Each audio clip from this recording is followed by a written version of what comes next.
Shalom, Haverim, Shalom, Leikulam, Shalom, meu amigo, Shalom a todos.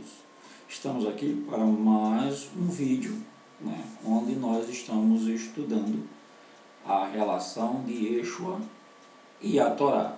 Yeshua ensinou a Torá ou não? Yeshua cumpriu os mandamentos ou ele aboliu os mandamentos? Yeshua retirou mandamentos ou ele acrescentou mandamentos? Ou ele só fez apenas uma planificação, ou seja, um nivelamento da Torá em relação a todas as, digamos, segmentos da sociedade, seja rico, pobre, preto, branco, intelectual, leigo. O que Yeshua veio nos trazer? Sabemos que ele nos veio trazer a salvação, pois ele foi o Cordeiro, o unigênito do Pai, o Filho prometido, o profeta que nós estávamos esperando, que foi revelado a Moshe, e Moshe naturalmente revelou a todos nós. Então vamos para o texto. No vídeo passado nós usamos uma tabela de comparação dos ensinamentos de Yeshua com o que foi entregue a Moshe no Sinai, e bateu certinho, e ainda mais, aquilo que era difícil se tornou mais difícil ainda. Se você está assistindo esse vídeo, você pode acompanhar a relação de Yeshua, escritos Netzarim, a relação de Yeshua com a Torá, parte 3, que aí nós trazemos uma tabela de alguns mandamentos. E aqueles mandamentos, eles acabam englobando todos os outros. Todos os outros. São 6 comparações que nós fazemos com essa tabela. Nesse vídeo nós vamos falar no caso da justiça como plenitude da Torá, ou da lei, como assim traduziram. Gente, a palavra Torá significa instrução e não lei. Esse negócio de lei foi uma tradução tipo meia pagã, ou pior, foi uma tradução muito vulgar para a palavra Torá. Torá não significa lei. Lei é uma coisa que é imposta. Ou você faz, ou você paga aqui, no caso nesta vida, por aquilo. No caso das instruções, não, é uma coisa que você escolhe. Lei você não escolhe. Lei você renega, você quebra. Já a Torá não, instrução é uma coisa que você escolhe. Se você quer seguir aquela instrução ou não. São instruções para o bem. Assim acreditamos, que se a pessoa ela seguir as instruções do Eterno, ela vai bem, isso é a promessa dele. Mas se não seguir as instruções, ela vai mal. É muito parecido com lei, mas não é lei, porque aí você tem a sua livre escolha. Sua livre escolha. A lei, a pessoa quebra a lei, mas não quer ser condenado. Já a instrução é diferente. Quem não pratica aquela instrução sabe das consequências que vão ocorrer se não praticar aquelas instruções. A justiça como plenitude da lei ou da Torá. Justiça, no hebreu é tzedaká. Tzedaká, a palavra tzedaká. No grego, ela é dikaioson. Dikaioson, justificar. Está pequenininho aqui. Dikaioson. Certo? Então, é um tempo que designa no Antigo Testamento, ou na Torá, uma relação conectiva entre o jurídico e o salvífico, entre o Eterno e os homens. aponta para uma conduta relacionada com a comunidade de fidelidade a ela. Regulamenta o relacionamento entre as pessoas.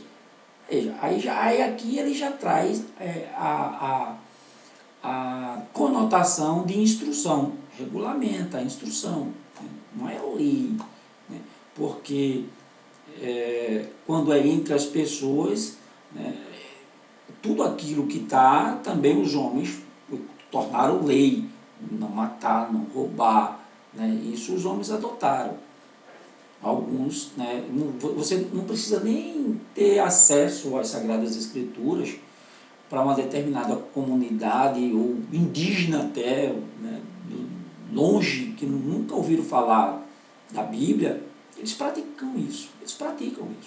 Não precisa dizer para ninguém que matar é errado.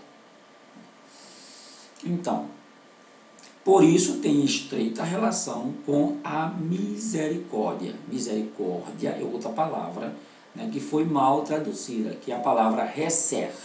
Reser, alguns gostam de traduzir por graça. Eu não aceito a tradução graça, porque graça já vem do grego, né, que são as irmãs de Zeus. Mas aí alguns tradutores dizem depende, a palavra graça em português depende de qual idioma você está traduzindo ela. Quando se traduz do hebraico, então ela não significa as irmãs de Zeus. Só que eu concordo que a melhor tradução para reser é benevolência, não é nem misericórdia, é benevolência. Ou seja, a benevolência do Eterno, ela não começou depois de Yeshua, da morte de Yeshua, no madeiro, mas sim lá no Éden. Lá no Éden, o Eterno já demonstrou a sua benevolência quando não riscou o homem da face da terra. E de lá para cá, ele vem sendo benevolente com o homem. Nos escritos Netzarim, Novo Testamento, há diversos conceitos para justiça, todos vinculados ao sentido semita de relação, ação concreta, e não ao sentido grego de um ideal de virtude. Shaul, Paulo, foi quem mais tratou do assunto, né? Tanto que o pessoal confunde o que Shaul quer dizer. Numa perspectiva um pouco diferente daquela de Matitiarro, mas depois de Shaul, Matitiarro, Mateus, né, é quem mais utiliza o termo. Na verdade, os sinóticos, evangelhos, justiça, né, justiça, ou no grego, né, de kaioson, é isso, né, eu tenho que olhar lá, porque o grego já é mais complicado. É um termo tipicamente mateano. Aparece 7 vezes em Mateus. Esse mateano de Mateus, né? Mateus 3,15, 5, 6, 10 e 20. Mateus 3, 15. Depois 5, 6, 10 e 20. 5, capítulo 5, verso 6, 10 e 20. Capítulo 6, né, verso 1 e 33. E capítulo 21, verso 32. É apenas uma vez nos outros sinóticos. Uma vez aparece nos outros sinóticos, como em Lucas 1,75.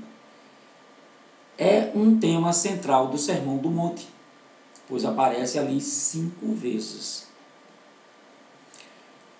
Quanto ao sentido de justiça, tzedakah, para a compreensão de 5:17 a 20, há várias maneiras de interpretá-lo. Não vejo várias, só vejo uma, né? Porque a palavra do Eterno, ela não é para ser interpretada. Ela não é interpretação, ela é revelação. Assim eu acredito. Mas vamos continuar com o pensamento do cara aqui. Ele denomina, há várias maneiras de interpretar.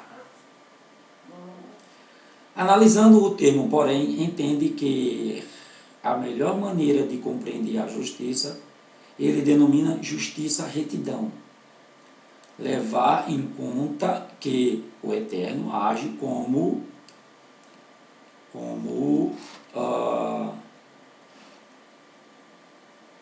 justo ao agir em conformidade com a aliança na qual se comprometeu de salvar o povo.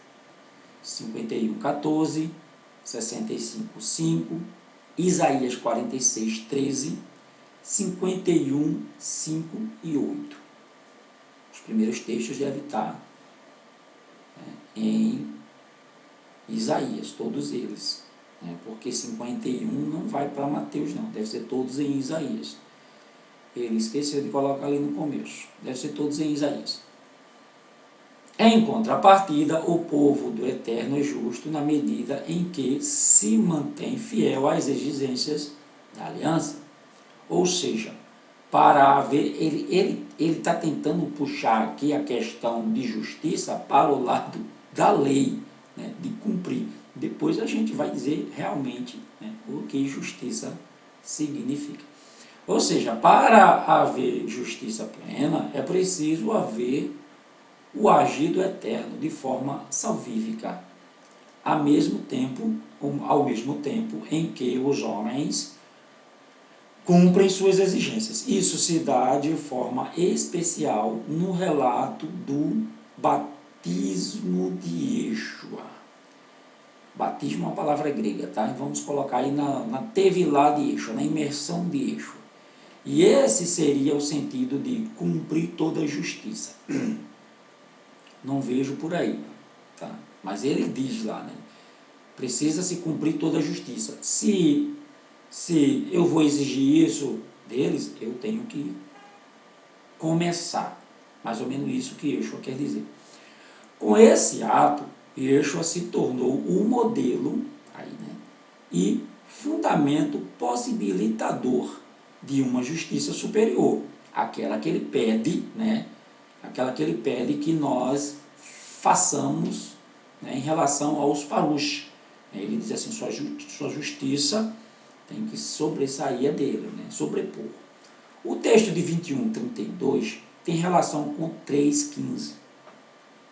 Nele, Yeshua afirma que Yohanan, João, veio a vós no caminho da justiça, numa disputa a respeito da sua autoridade com os príncipes dos sacerdotes e os anciões do povo. Aqui a justiça representa a obediência de Yohanan, de João, ao mandado do Eterno e sua pregação pelo arrependimento, e a qual meretrizes e publicanos aderiram. Isso aqui está bem parecido com a justiça que Avraham praticou. Ou seja, Avraham, por seus atos, ele fez justiça ao Eterno. Por isso que ele foi considerado justo diante do Eterno.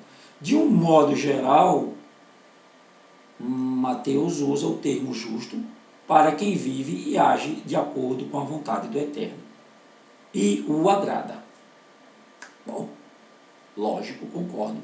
Isso está relacionado aos justos e profetas do Antigo Testamento.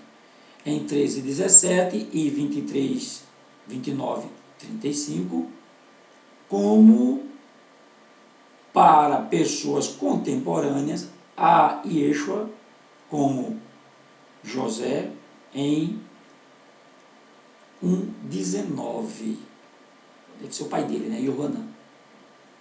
Yosef, José, o pai dele.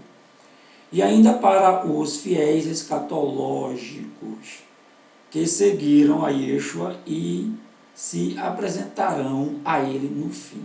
Está falando do fim. seremos justificados, né, como está lá escrito em Apocalipse, né, em Revelação, seremos justificados pelas obras, e não só pela fé. Por outro lado, pode-se pensar que a ética exigida a partir da justiça é inteiramente encarada a partir da perspectiva do juízo. Quando a justiça humana está vinculada à vontade divina, sanciona o juízo do Eterno. Nesse último sentido, está a importância do substantivo justiça, pois para entrar no reino dos céus é preciso ter a justiça superior, que supera a dos escribas e fariseus. Bateu o martelo. É onde o Sermão do Monte demonstra ter um centro temático.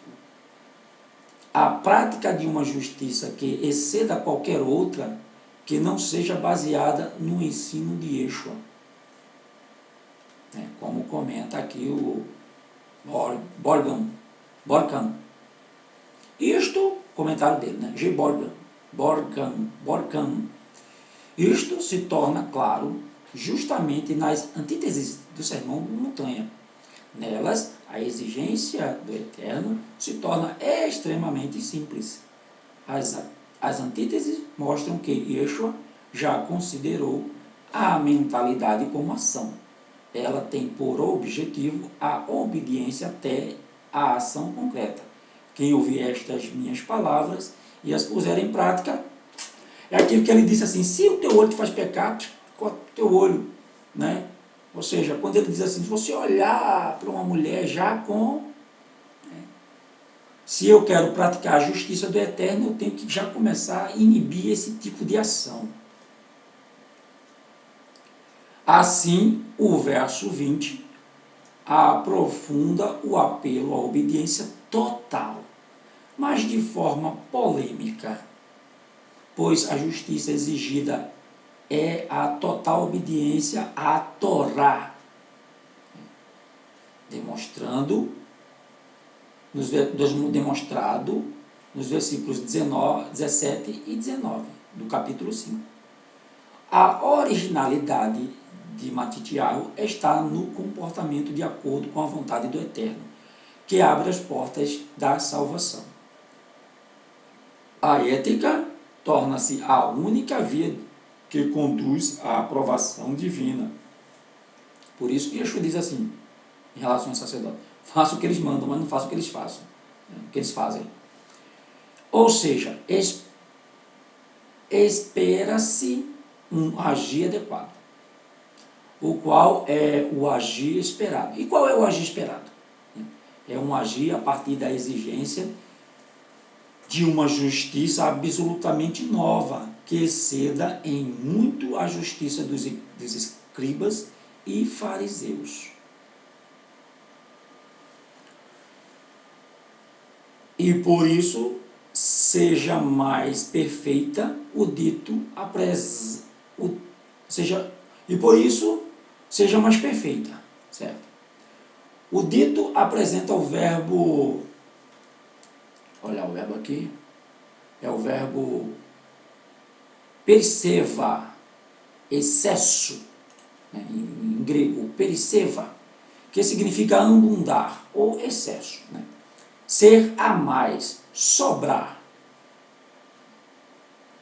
É um verbo muito utilizado na linguagem paulina, ou seja, isso já foi na tradução do grego, né? Colocaram o verbo perseva. Mas que Mateus também usa algumas vezes o verbo abundar.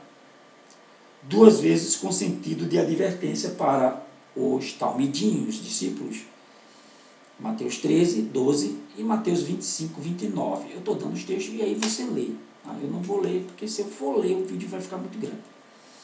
É uma vez como crítica aos fariseus, em 12:34. Também aparece nas 2 narrativas da multiplicação dos pães, em 14:20 e 15:37. ao descrever a abundância de alimentos, mesmo após a partilha.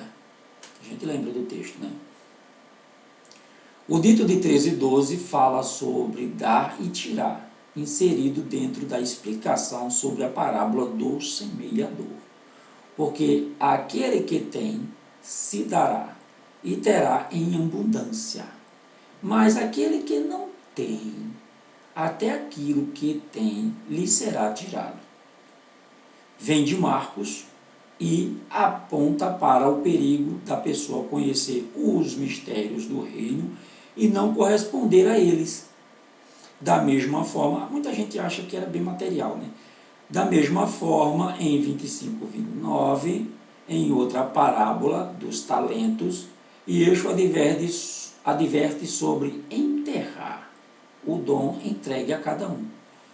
Porque a todo aquele que tiver será dado, e terá em abundância. Mas ao que não tiver, até o que tem lhe será tirado.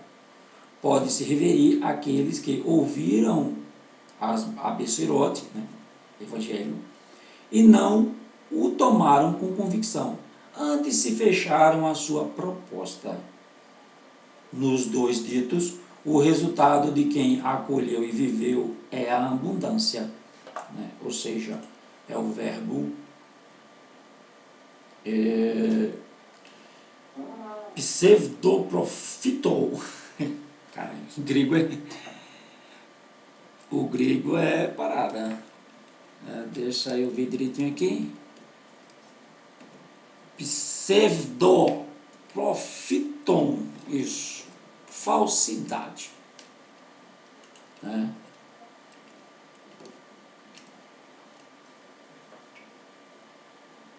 Quem não fez, perderá até o que não tem. Seria uma falsa justiça. Entendeu? Ou seja, ele está tentando enganar, né? Por isso que ele usa esse verbo, né? Deixa eu colocar o instrumento aqui, que a letra está pequenininha. Pseudoprofiton, isso mesmo, que é uma falsa justiça. É aquele que enterra o talento. Estou com ele aqui, mas segurei, mas está guardado, não vou usar. Então, isso, claro que não vai ser passado em branco pelo Eterno.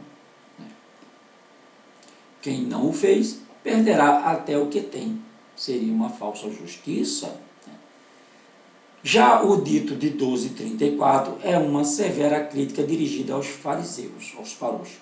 Raça de víboras, como podeis vós dizer boas coisas sendo maus? Uma falsa justiça também. Sabe que a prática dele não é aquela, mas eles pregam, né? São os sepulcros caiados, né? Pastores, padres, né? Os ungidos, né? Ungidos, né? Como dizem, sobem nos seus altares, né? E falam coisas boas, da boca para fora. Mas o coração, cheio de carniça. Tá? Aqui a falsa justiça. Não vai passar em branco pelo Eterno. Se você está fazendo isso, pare, porque é tempo perdido. Você está, né, só perdendo tempo. Você está ganhando essa vida aqui, enganando as pessoas, né, recolhendo o dinheiro delas, vivendo na boa, como eles, que foram chamados de raça de víboras. Né? Essa mesma palavra, raça de víboras, é para você também, que pratica as mesmas obras que os maus paruxes, os maus escribas, os maus quituvins praticavam.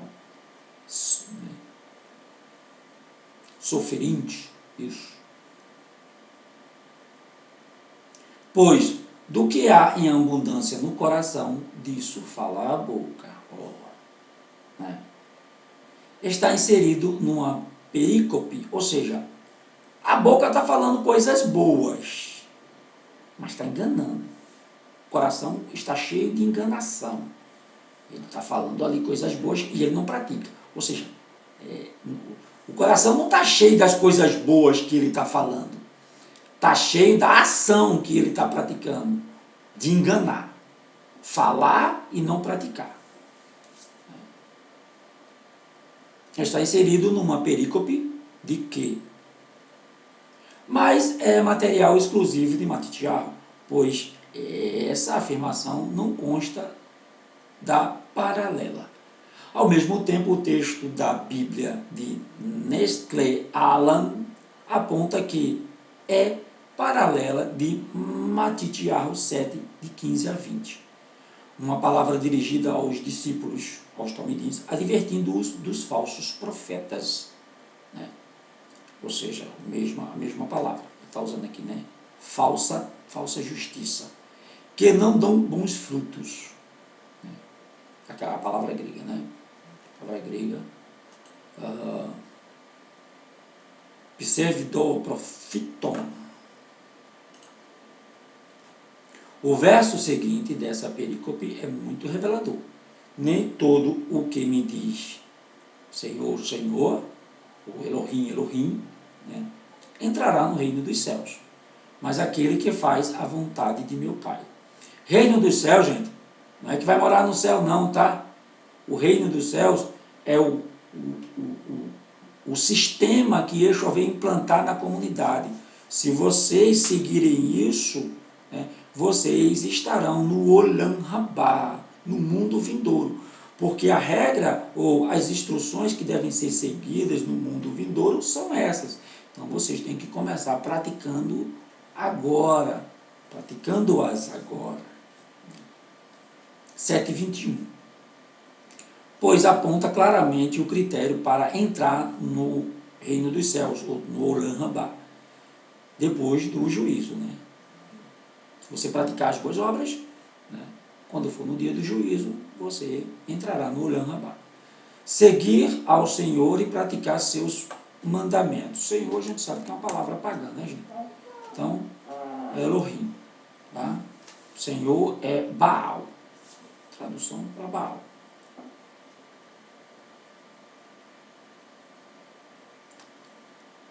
E aqui retornamos ao princípio de Matitiarro 5:20. Em 5:20, o adjetivo, né, cheio, né, numeroso, se junta ao dando a este em uma intensidade afirmativa, por isso se traduz exceder em muito.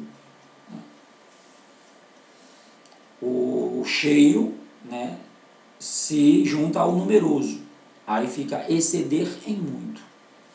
É essa expressão que vai determinar a medida da justiça que os discípulos terão que praticar, superior à dos grupos contemporâneos que se arrogam como intérpretes da Torá. Ou seja, sabe o que Yeshua está dizendo aqui? Que vocês têm que praticar a Torá na íntegra. Eles não fazem, então vocês têm que fazer. E eu ainda digo mais, né, que não se deve adulterar só no ato consumado. Você deve deixar de cobiçar, porque quando você cobiça a mulher ou cobiça alguma coisa do outro, né, você cai no adultério, você cai na inveja, né, por aí. Entendeu o que ele está dizendo? A justiça de vocês, ou seja, a prática da Torá tem que exceder, né, a prática dos mandamentos tem que exceder a deles.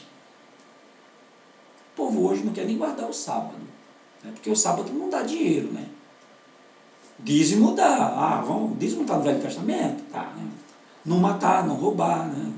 Não adulterar, está no Velho Testamento também, isso pratica.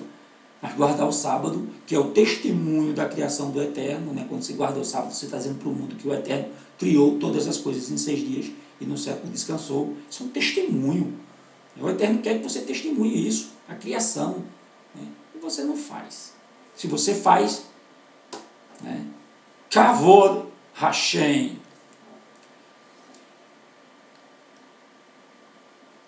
E Yeshua valorizou as exigências do decálogo, das 10 palavras, mas propõe uma vivência nova, com uma ótica renovada, às antíteses demonstram como ele tratou da essência da Torá, que deveria ser praticada.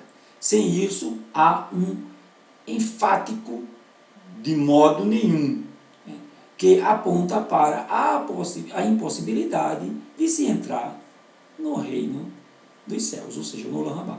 Se não praticar mandamento, não entra no Olam Rabá, né, porque peca.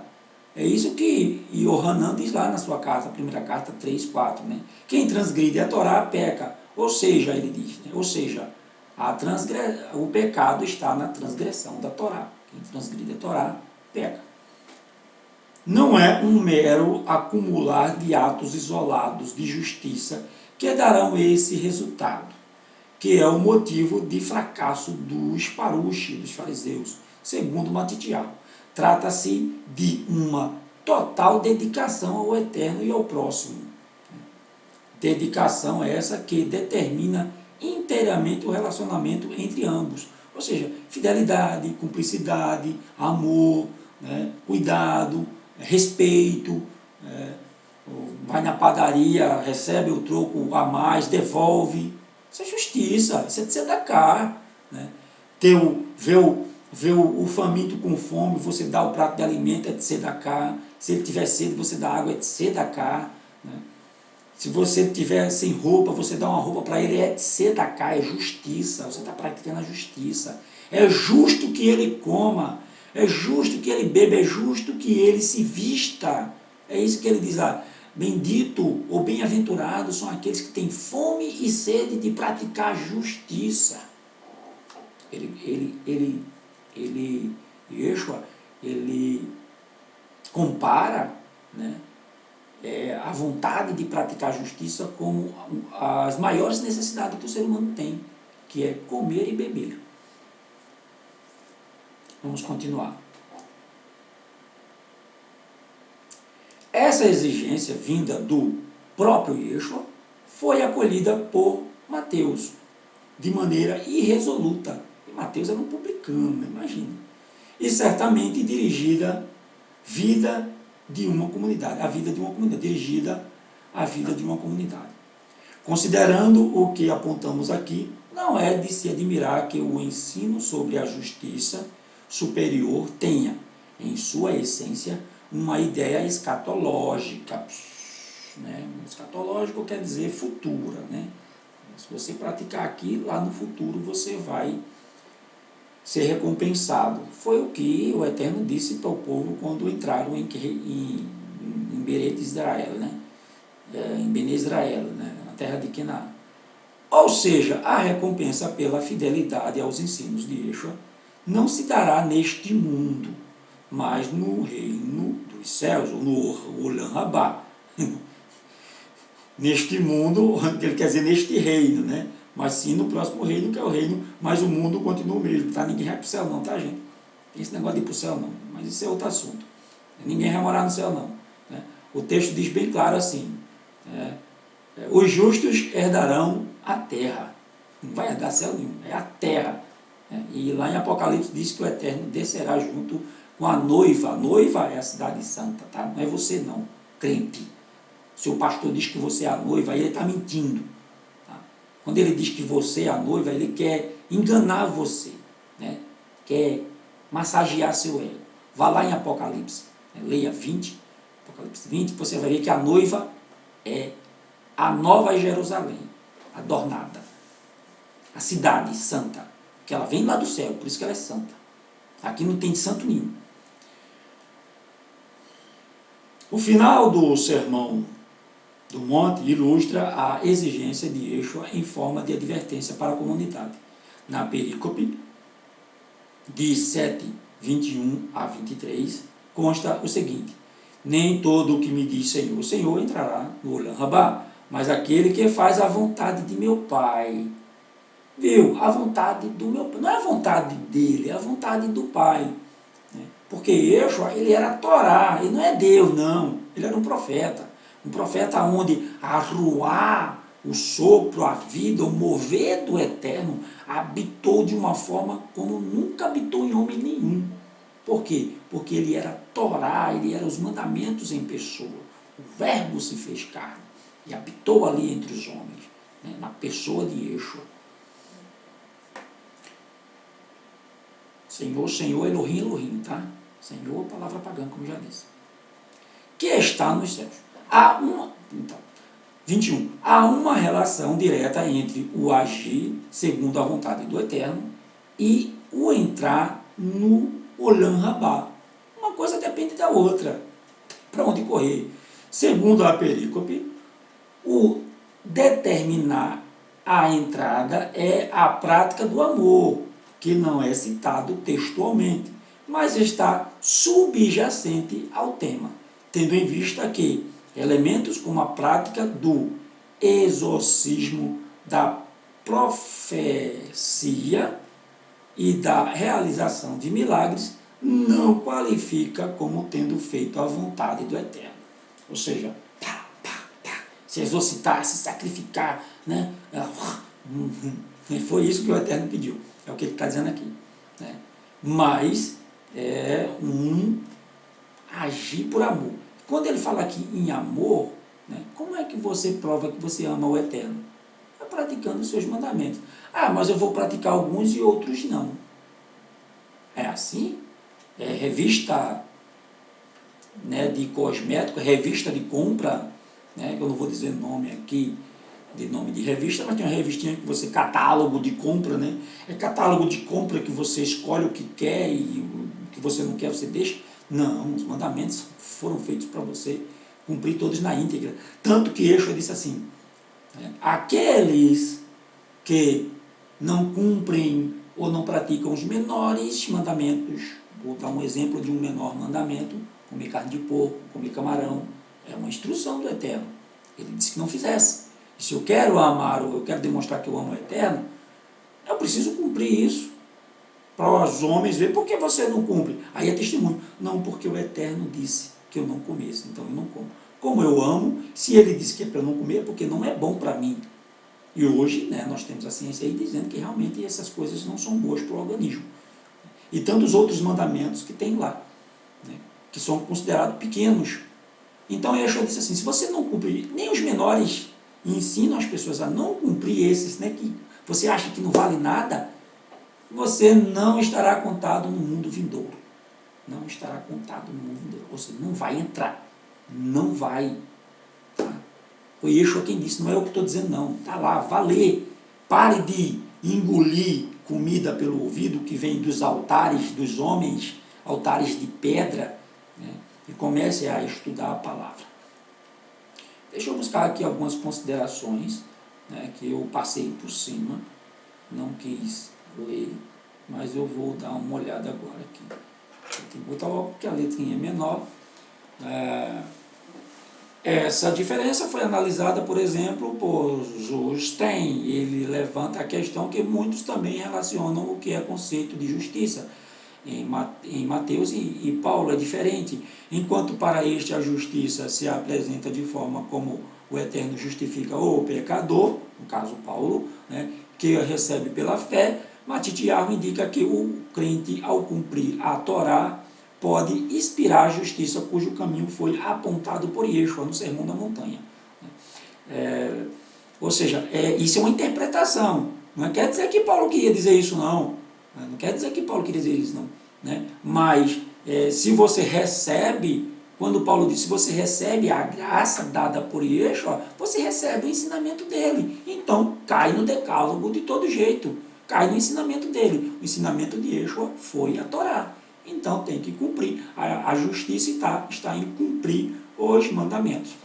Neste texto, ele afirma a necessidade do Messias cumprir a plena vontade do Eterno. Mateus 36, né, verso 36. Na terra, desde que foi proclamado como Filho de Deus, Filho do Eterno, né, Jabate acrescenta a ideia de dom escatológico para a justiça cumprida por Yeshua e, como apontado acima, se deu pela sua humilhação de se colocar no mesmo nível dos pecadores. Ou seja, Yeshua ele foi o modelo, né? Ele praticou toda a justiça que excedeu a justiça dos parus. Tem texto, sabe, assim, precioso, porque os escritos nazarenos, no Novo Testamento, né, é o maior tesouro judaico que existe na face da terra. Eles não querem aceitar isso, mas é. Né? Quando Yeshua praticou essa justiça, os caras ficaram com inveja. Pô, né, sacerdote, né? Pô, esse cara, né, tá queimando o filme da gente. Tanto que lá em Atos, eles dizem assim, Atos não, né? Finalzinho de Matitial, nos sinóticos. Eu acho que é em Matitial, se não for em Matitial é em Lucas. Eles dizem assim, temos que parar esse homem, porque se ele continuar fazendo o que ele está fazendo, ou seja, praticando essa justiça, não era nem os milagres, né? Era o discurso e a conduta. Se ele continuar com essa conduta, né, que nos humilha, né, essa conduta de Yeshua, ela nos denuncia. Né? O cara já chamou a gente de raça de víboras, né, de reptilianos, o que nós somos. Né? Acho que o que nós somos. Já denunciou a nossa origem, que é de Caim. Né? Tanto que Estevão vai, né, e demonstra que o primeiro sacrifício feito pelo primeiro reptiliano, Caim, né, foi Abel. De Abel até Zacarias, né, vocês vão pagar pelo sangue de todos eles, seus reptilianos.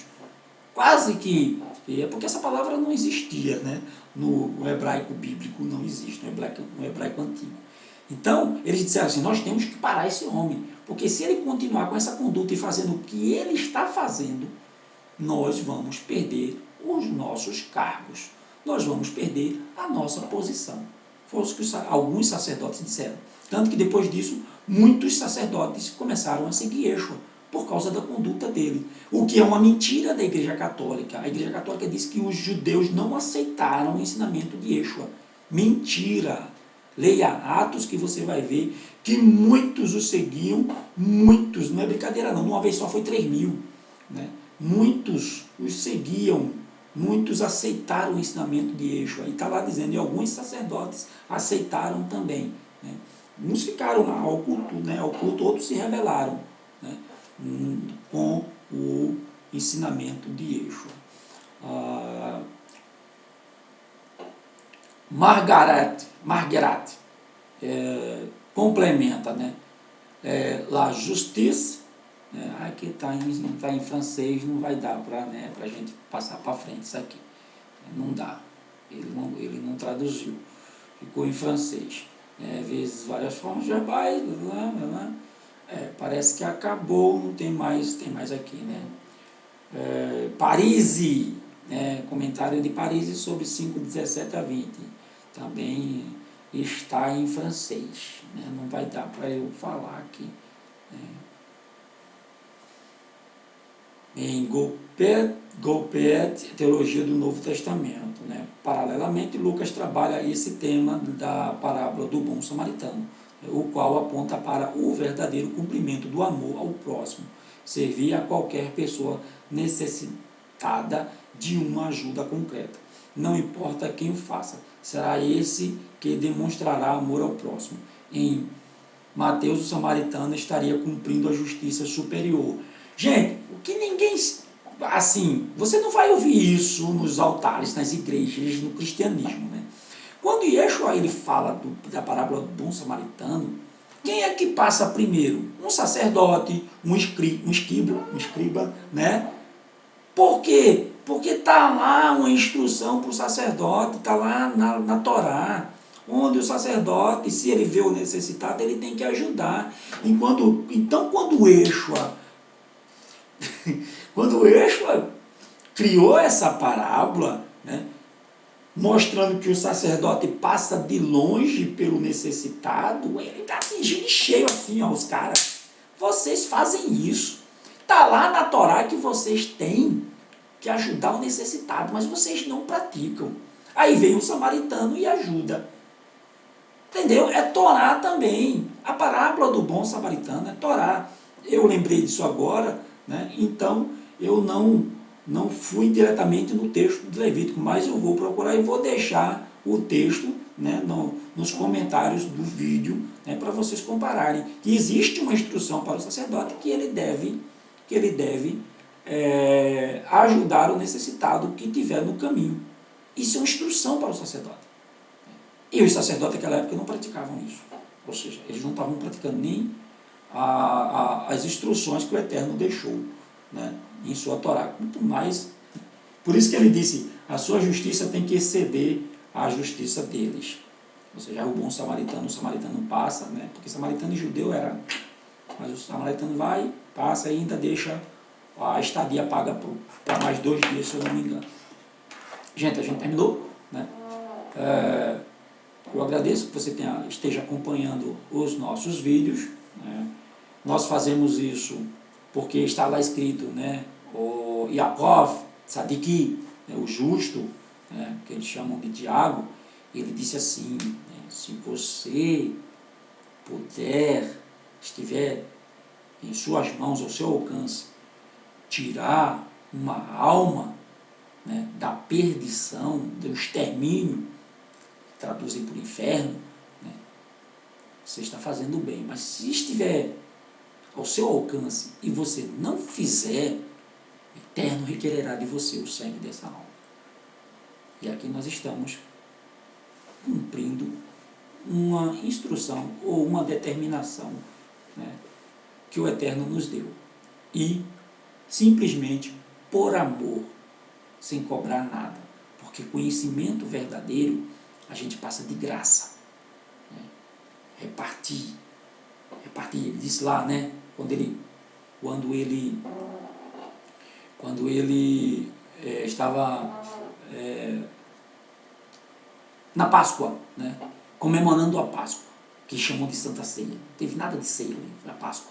Depois que eles comeram, ele pega o pão assim, pão é ensinamento, né? Se você for para a cultura judaica, né, dos hebreus, pão quer dizer ensinamento. Então, ele parte o ensinamento, ele reparte o ensinamento. Façam isso. Aí quando ele vai para o sangue, ele deem a sua vida pelos outros, como eu vou dar a minha. Se sacrifiquem pelos outros. Não para demonstrar justiça.